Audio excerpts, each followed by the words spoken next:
The ocean as a whole is moving. For more than 10 years, the Cornelia Marie was the most deadly capture.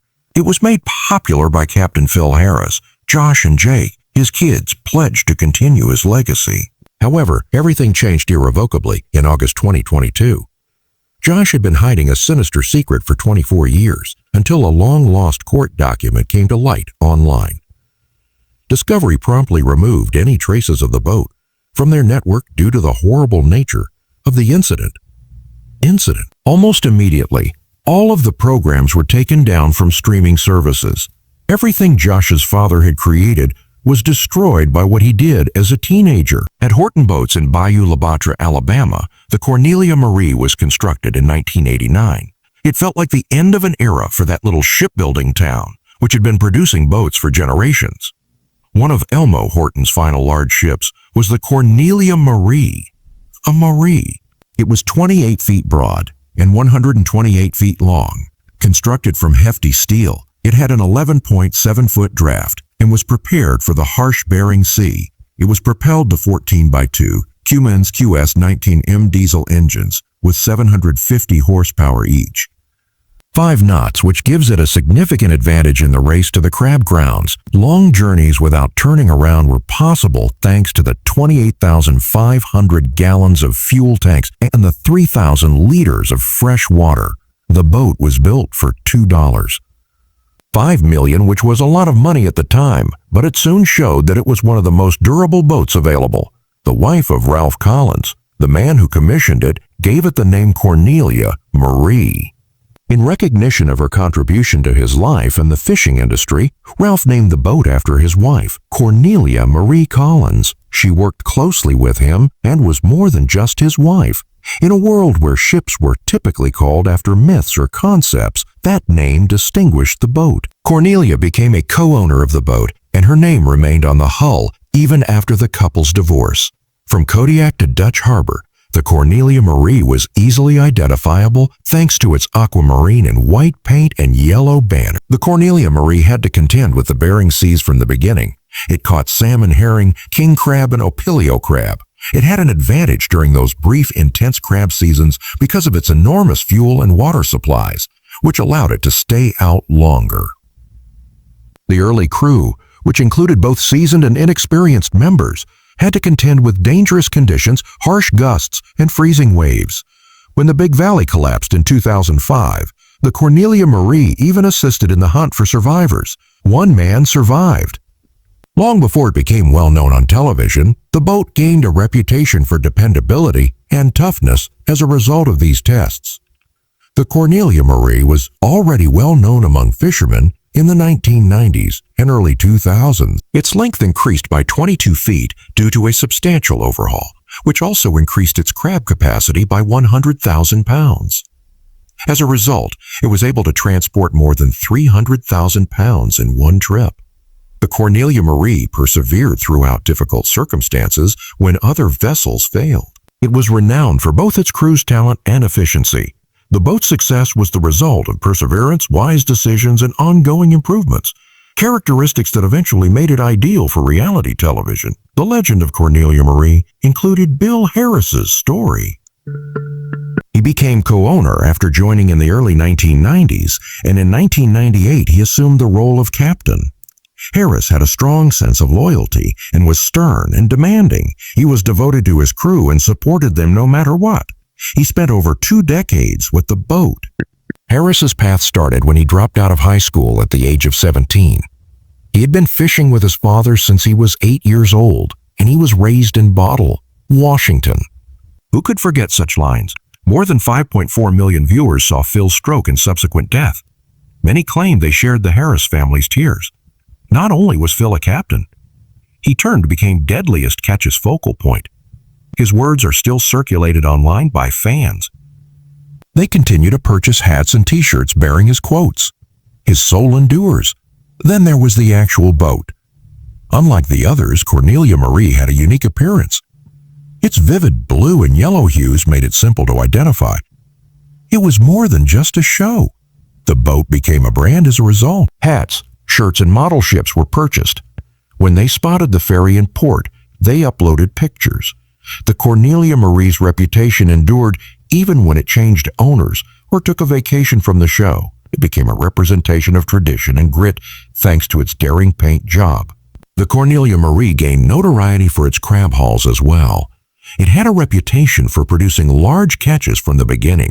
Phil gave the crew and boat a vigorous shove. The Cornelia Marie was one of the best boats throughout the challenging 2005 season. To keep ahead of rivals and storms, Phil took chances. The boat itself was very helpful. It could transport about 300 tons of crab and measured 128 feet in length. Larger hauliways and lengthier journeys were the results. Not only were the boat's record catches excellent for television, they demonstrated the crew's expertise and diligence. Phil Harris's battle with addiction was bigger than life itself. He was more than simply the Cornelia Marie's stern, no-nonsense commander. He was the man who viewers saw always holding a cigarette in his fingers, occasionally lighting one from the tip of another. It was all captured on camera. His Red Bull cases, his coffee pots, and his chain smoking. His health was destroyed by this hazardous mixture. Phil refused to give up, even after suffering a pulmonary aneurysm at sea in 2008. Physicians pleaded with him. His team pleaded with him. His boys pleaded with him. However, Phil continued to smoke. Despite surviving catastrophic storms, the man was unable to overcome his addiction. It caught up with him in 2010. Phil had a huge stroke at the age of 53. His passing seemed to be the tragic conclusion to a conflict he never really engaged in. Josh and Jake, his boys, bore the same hefty load. The Harris family was plagued by addiction. Josh was given beer and cigarettes by Phil when he was just 10 years old. The harm began at a young age. Witnessing Jake's descent was particularly agonizing. Dewey and arrests for heroin. Following a fast-paced police pursuit, it resulted in an 18-month prison sentence in 2024. Josh had his own struggles, but he made an effort to remain strong. Thefts occurred, relapses occurred. The family disintegrated and often attempted to patch themselves up. Their true threat lay at home, hidden under the celebrity of crab fishing. It was not made any easier by owning the Cornelia Marie. In 1989, the boat was constructed. It was quite expensive to keep running. Finding new partners to assist pay the expenses was necessary in 2015, merely to replace the engines with two 758 horsepower Cummins diesels, fuel, insurance, crew pay, and repairs. It went on and on. Josh referred to it as a financial black hole. It was exacerbated by the pandemic. Wages for the crew increased to 10 times the standard rate. It felt like a gamble every season. A one poor catch might spell catastrophe. Taking greater chances, such as chasing golden king crab in more dangerous deeper seas, was the only way to survive. The cameras provided an additional layer of stress, as if that wasn't enough. The crew's safety did not always align with the demands of the production, delaying travel, filming amid storms, and aiming for drama. This made for wonderful television, but it also increased the risk of crab fishing. Morale plummeted. The crew nearly mutinied when the crab haul was subpar. They accused Ray of being cruel and of failing to locate crab. One of the most traumatic and dramatic times in Cornelia Marie's history occurred during this time. After years of hardship, Josh Harris finally managed to move on. He paired up with Casey McManus, a friend from his youth who had developed into a proficient deckhand and engineer. They raised the necessary funds together. 45% of the Cornelia Marie was purchased by Josh. Casey purchased 5%. Two outside investors received 25% of the remaining 50%. They were able to overhaul the yacht thanks to this deal. Along with other significant upgrades, they installed new 750 HP Cummins engines. The two men were promoted to co-captain in 2015. Josh contributed vision and heart. Casey contributed technical expertise. They occasionally quarreled and perplexed onlookers. However, their cooperation saved the Cornelia Marie's life and brought it back to Deadliest catch. Jake's life was collapsing as Josh was repairing the boat and his future. Even before Phil passed away, his addiction had been apparent. The episode where Phil confronted him for stealing medications was seen by millions of people. Jake acknowledged his addiction. The absence of Phil made everything worse. In 2010, Jake was arrested for Dewey. He was detained once more in 2017 on charges of narcotics possession and auto theft. He was imprisoned in 2019 for both Dewey and heroin distribution attempts, more jail time, a license suspension, and a police pursuit. The spiral was ominous. Jake lost contact with Cornelia, Marie, and Josh. His tale turned into a heartbreaking lesson of how addiction can ruin a life, even in a resilient and strong family. Fans were taken aback in October 2016 when Josh and Cornelia Marie disappeared from Deadliest Catch Season 13. Rumors erupted on social media. Josh clarified things via a video post. It had nothing to do with drama aboard. It resulted from a choice the makers made. That season, they decided to concentrate on other boats. Josh expressed his displeasure and reassured supporters that he and the team were prepared to go fishing. The fans were incensed. A lot of people even threatened to stop watching the show unless Cornelia Marie returned.